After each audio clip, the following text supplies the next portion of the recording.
Selamat pagi teman-teman, kita berjumpa lagi ya dalam episode ketiga masih mengenai problem solving skills dari paket corporate e-learning ya.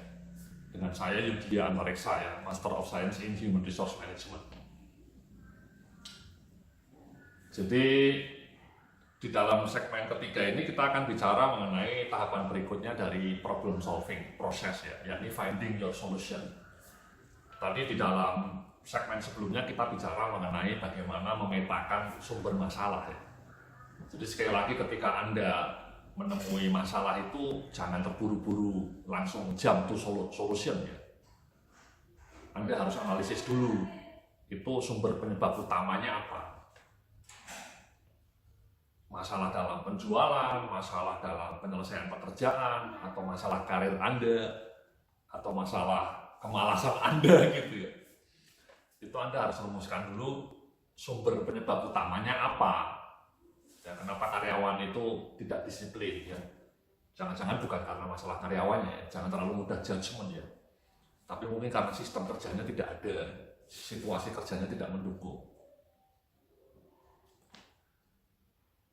Baru setelah Anda ketemu sumber penyebab utamanya, Anda rumuskan solusinya, finding your solution. Formulating your solution ya, crafting your solution ya, developing your solution. Sehingga solusi Anda efektif karena sesuai dengan sumber masalah.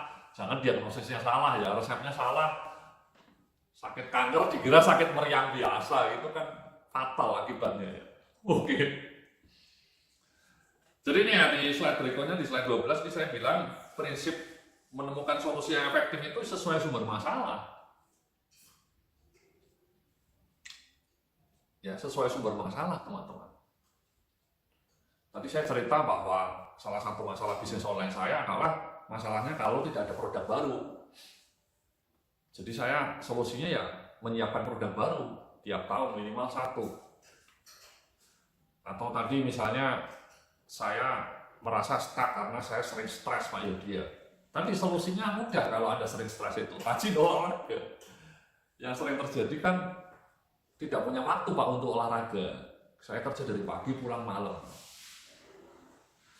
Menurut saya, ya mungkin Sabtu Minggu Anda masih bisa kan? Sabtu Minggu kan libur, Anda harus olahraga itu. Dan kalau perlu Anda bangun lebih pagi supaya Anda punya kesempatan untuk jalan kaki 15 menit lah. Jadi habis subuh itu bangun, jalan kaki 15 menit. Baru mandi, berangkat ke kantor. Apalagi kalau WFH ya, sekarang kan banyak fenomena WFH nih ya, banyak orang masih sampai sekarang masih working from home. Saya sendiri working from home ya. Jadi saya tiap sore sekarang masih bisa renang. Kebetulan kolam renangnya juga dekat dengan rumah saya. Jadi solusinya olahraga kalau Anda mudah stres ya.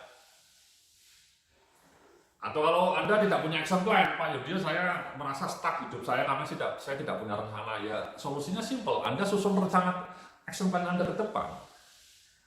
Apa? Ini misalnya saya sudah merencanakan di bulan depan itu mau setelah video ini selesai. Saya kan ini sekarang saya bikin video-video baru corporate e-learning. Kalau project ini sudah selesai, saya sudah punya project lainnya, yakni mau bikin aplikasi software mengenai performance appraisal. Ya, banyak perusahaan di Indonesia ini performance appraisalnya pasti pakai Excel. Menurut saya itu jadul, kurang efektif. Saya merasa bahwa akan bagus kalau performance appraisalnya pakai software, pakai aplikasi. Nah, sudah saya bikin itu sama tim saya. Nah, itu kan namanya rencana action plan. Saya kemudian sudah menyusun juga action plan pemasarannya bagaimana nanti cara memasarkan aplikasi software saya itu bagaimana caranya. Saya sudah berpikir. Itu ya teman-teman ya. Jadi sesuai sumber masalah. Sesuai sumber masalah ya. Jangan sampai tadi saya cerita sekali lagi karyawan Anda motivasinya kurang, Anda langsung ngejudge karyawannya yang jelek. Kemudian Anda kasih training. Jangan-jangan bukan itu sumber penyebabnya. Kenapa karyawan Anda tidak termotivasi itu bukan karena karyawannya. Mungkin jangan-jangan tidak ada kinerja target yang terukur, tidak ada pemantauan yang bagus. Kalau itu masalahnya ya nggak perlu training. Buang-buang uang. Yang Anda perlukan, Anda membangun sistem penilaian kinerja yang terukur, bikin KPI, bikin software KPI, dipantau pakai aplikasi gitu kan. Oke. Kemudian di slide berikutnya ini solusinya bisa Anda jalankan ya, bukan yang di luar kendali ya. Sekali lagi ini penting ini teman-teman ya, banyak di kantor ini solusinya itu departemen lain Pak, itu tugasnya departemen lain. Kita di luar wewenang kami Pak, itu useless ya, nggak usah dibicarakan kalau di luar wewenang Anda. Jadi kalau bisa mencari solusinya yang di bawah kendali Anda. Tapi Anda bisa melakukan respon yang sesuai kendali Anda dan bisa memengaruhi hasilnya itu. Misalnya tadi saya ceritakan, itu kan gara-gara pandemi bisnis saya drop. Saya bisa saja ngomel-ngomel, tapi itu yang tidak saya lakukan. Saya ngomelnya sebentar doang. Setelah itu saya melakukan respon untuk mengatasi gangguan pandemi. Apa responnya ya? Saya mengeluarkan produk-produk baru yang saya jual secara online. Ya. Atau sering di kantor itu banyak orang ngeluh, Pak Yudia atasan saya tidak setuju, itu kan di luar kendali saya Pak. Atasan saya tidak setuju dengan usul saya, itu kan di luar kendali saya. Menurut saya tidak. Anda bisa memengaruhi atasan Anda kalau Anda presentasinya meyakinkan. Banyak anak buah itu mau mengajukan usul perubahan tidak didukung dengan presentasi yang meyakinkan. Kalau bisa Anda bikin gambar yang menarik before and after. Ini loh Pak, before usulan kami, kalau sudah usulan kami diterapkan, afternya kayak gini loh. Itu jauh lebih meyakinkan dibanding hanya ngomong lesan. Jadi kalau bisa data-datanya itu lengkap supaya atasan Anda lebih bisa diyakinkan, gitu ya. Jadi kalau ada masalah itu, kalau ada hal-hal di luar kendali Anda mendesain respon yang sesuai, yang bisa Anda kendalikan, supaya Anda tidak terjebak pada stagnasi gitu ya. Misalnya kena macet, saya sering kena macet juga di Jakarta. Itu kan saya bisa saja ngomel-ngomel, tapi kan untuk mengatasi kemacetan di luar kendali saya. Saya kan bukan gubernur, saya bukan presiden, ya. Saya bukan polisi, ya. Saya tidak bisa mengendalikan kemacetan. Apa yang bisa saya lakukan untuk membuat kemacetan itu menjadi produktif? Ya saya nulis. Jadi ketika macet itu saya berpikir mencari ide untuk menulis artikel saya. Kadang-kadang kalau saya naik taksi ketika macet ya saya nulis di Twitter. Ya. Kemudian tulisannya itu saya salin menjadi artikel di blog. Jadi macet selama 1 jam atau 1,5 jam itu menjadi produktif. Kenapa? Karena saya menemukan solusi yang kreatif bahwa ketika macet saya lebih baik menulis untuk artikel di blog saya atau membaca buku. Ya, ketika di kereta api itu kan lama, kadang-kadang macet lama. Maksud saya di kereta api dari Jakarta ke Semarang, saya kadang-kadang ke Pekalongan, itu kan lama. Ya saya baca buku, itu kan jadi produktif. Perjalanan 4 jam itu menjadi produktif. Ya intinya Anda harus menemukan solusi yang bisa Anda lakukan. Ya. Kemudian di slide berikutnya ini, di slide 14 ini, fokus pada apa yang sudah sukses. Ya, jadi melalui success modeling, ya, pelajari kiat sukses pihak atau orang lain dan adopsi strateginya. Melalui hasil riset ilmiah tentang cara efektif atasi problem yang Anda hadapi, melalui pengalaman diri Anda di masa lalu. Nah ini simpel ini teman-teman ya. Jadi Anda belajar dari sukses masa lalu Anda. Misalnya saya punya bisnis online, saya merasa bahwa yang paling efektif itu misalnya iklan di Instagram. Ya itu saya ulangi terus-menerus ya, karena itu sudah terbukti efektif. Atau kemudian blog saya menjadi efektif untuk alat pemasaran saya. Ya saya nulis terus di blog, karena itu menghasilkan order. Jadi solusinya itu saya lakukan karena sudah terbukti efektif. Anda juga bisa belajar dari orang lain ya. Misalnya ketika Anda menemui masalah mau bikin marketing plan, tidak bisa, itu kan masalah ya. Anda tidak mampu menyusun marketing plan. Ya solusinya mudah, Anda browsing, Anda lacak contoh-contoh marketing plan di perusahaan lain. Itu kan ketemu solusinya. Anda mau bikin KPI kemudian merasa tidak bisa, itu masalah. Anda tidak mampu bikin KPI. Solusinya mudah. Anda cari browsing, nanti Anda ketemu website saya. Karena website saya itu banyak contoh-contoh KPI. Bahkan saya menjual contoh KPI untuk semua jabatan di perusahaan. Ya. Produksi, keuangan, IT, marketing, HR itu saya punya contoh KPI-nya. Anda bisa browsing itu. Ketemu nanti. Ya, KPI Yudhya Antareksa. Oke. Kemudian di slide berikutnya open mind dalam menemukan solusi ya, open mind. Jangan takut duluan gitu ya. Open mind ya, selalu terbuka ya.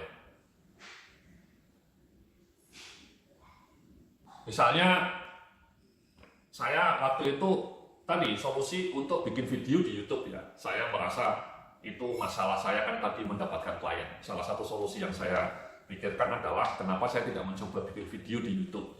Itu berat memang bikin video, bikin kayak gini gitu. Saya upload tiap minggu waktu itu ya. Itu kan open mind saya tetap kerjakan meskipun saya tidak begitu pengalaman dalam hal YouTube ya. Saya bikin, saya upload. Setelah saya upload sampai 6 bulan hasilnya tidak sesuai harapan. Ya nggak apa-apa, itu kan yang penting saya coba, sudah trial. Habis itu ya saya melakukan solusi yang lain. Jadi open mind itu jangan ini duluan, maksud saya kadang-kadang banyak orang ketika mau menjalankan solusi sudah nyerah duluan. Ah susah ini solusinya, susah ini, nggak mungkin bisa kita lakukan. Itu menurut saya tidak resourceful Anda. Ya. Atau dulu saya waktu mau bikin blog, saya gaptek. Itu kalau saya orangnya tidak open mind ya, saya akan langsung menyerah. Aduh rumit, bikin blog itu rumit, susah, nggak bisa. Saya orangnya gaptek, susah pasti. Nah itu kan tidak open mind. Ya kalau kayak gitu sampai sekarang saya tidak akan punya blog. Tapi waktu itu saya open mind, kenapa tidak dicoba? Kenapa tidak saya pelajari? Saya belajar sendiri, kemudian ketemulah solusinya. Jadi betul teman-teman ya. Misalnya Anda mau belajar investasi, ya jangan langsung. Kadang-kadang orang nanya, Pak Yudhya beli saham itu caranya gimana sih? Itu menurut saya, itu masalah kan bagi orang tersebut masalah ya. Dia ingin investasi beli saham. Tapi dia tidak tahu caranya, itu kan problem, ya kan problem besar bagi dia. Tapi solusinya ya tidak cuma nanya gitu ya. Solusinya menurut saya tadi resourceful.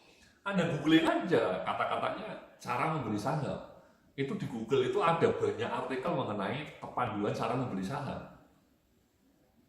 Ya saya dulu pun kayak gitu. Dulu waktu pertama kali mau beli saham secara online saya juga mungkin nggak begitu paham caranya.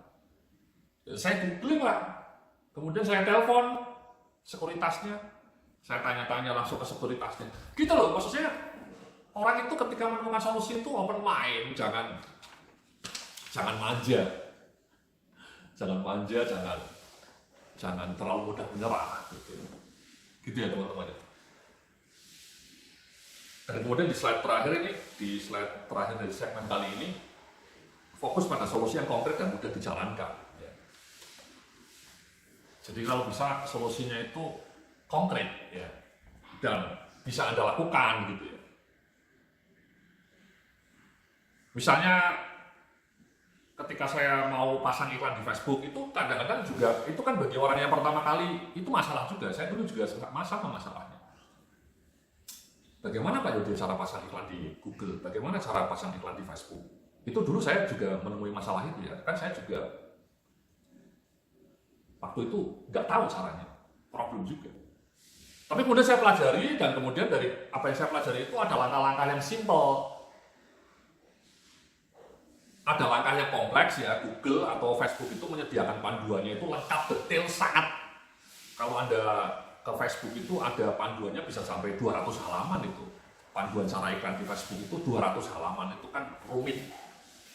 Tapi saya nggak mau terjebak yang rumit-rumit, saya cuma cari yang summary-nya saja, yang simple. Dan saya ketemulah cara yang paling mudah dilakukan untuk pasang iklan di Facebook. Jadi yang mudah saja yang saya cari gitu kan. Ketemulah. Iklan di Google sama, panduannya bisa sampai ratusan halaman. Tapi kemudian saya mencari yang simple-simple saja.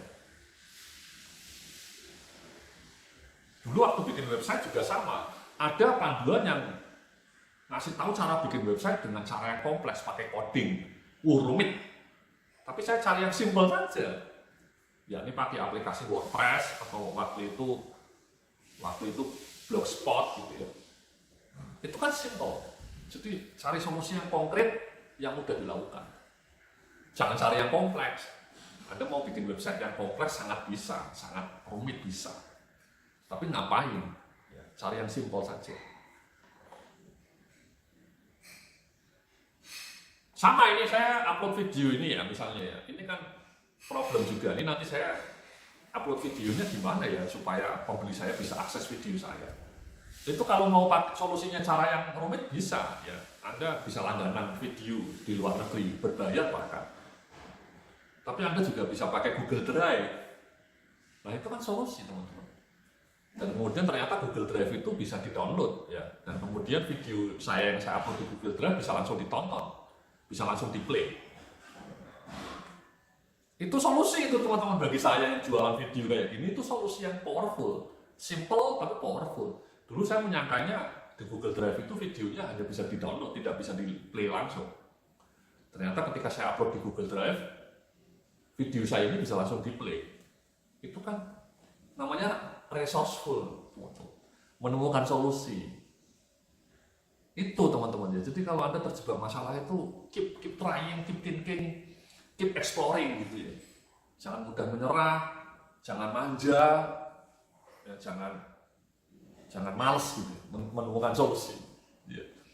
Tapi kalau sudah mencari dan ketemu, carilah solusi yang juga simple gitu ya, nggak usah rumit-rumit. Tapi untuk menemukan solusi yang simple itu kan butuh eksplorasi teman-teman, butuh penjelajahan. Tidak bisa hanya duduk manis, nanya, ketemu jawabannya, itu manja menurut saya. Anda harus berani menjelajah, berani eksplorasi, berani berpetualang, menemukan solusi-solusi. Nanti Anda akan ketemu solusi yang mudah. Kalau sudah ketemu, jangan lakukan. Dan kalau gagal, cari solusi yang lain. Itu ya. Keep trying, keep fighting. Kata Queen ya. Jangan mudah menyerah, don't be a loser. Oke, terima kasih. Kita akhiri dulu segmen kali ini, kita lanjutkan nanti di segmen berikutnya. Salam sukses, penuh kemuliaan.